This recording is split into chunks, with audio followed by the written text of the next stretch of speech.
చూడండి, ఇక్కడ 3 ప్రాముఖ్యమైన అంశాలు పరిశుద్ధాత్మ దేవుడు మన జ్ఞాపకంలో తీసుకొస్తున్నారు. ఒకటి, దేవుడు మనల్ని ప్రేమించువాడు. రెండవది, ఆయన తన ప్రమాణమును నెరవేర్చువాడు.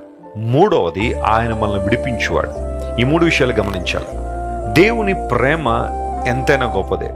శాశ్వతమైన ప్రేమతో నేను ప్రేమిస్తున్నాను గనుక విడువక నీ ఎడల కృప చూపుచున్నానని ఇర్మీయా గ్రంథం 31వ అధ్యాయంలో ఒక అద్భుతమైన వాగ్దానాన్ని మనం చూస్తాం. దేవుని ప్రేమకు కొలతలు లేవు. మన ప్రేమకు కొలతలు ఉంటాయేమో. ఒకరిని ఒక విధంగా మరొకరు మరొక విధంగా ప్రేమిస్తామేమో. మన ప్రేమలో అరమరిక ఉంటుందేమో, మన ప్రేమలో స్వార్థం ఉంటుందేమో, కానీ దేవుని ప్రేమలో స్వార్థం లేదు. ఆయన ప్రేమలో వంచన లేదు. ఆయన మోసం చేసి ఒక వ్యక్తిని ప్రేమిస్తున్నాను అని చెప్పి ఆయన మోసం చేసేవాడు కాదు. ఆయన ప్రేమ ఎంత ఉన్నతమైందంటే అగాధ స్థలముల్లో చిక్కుకున్న మనలను సైతం పైకి లేవనెత్తిన ప్రేమ.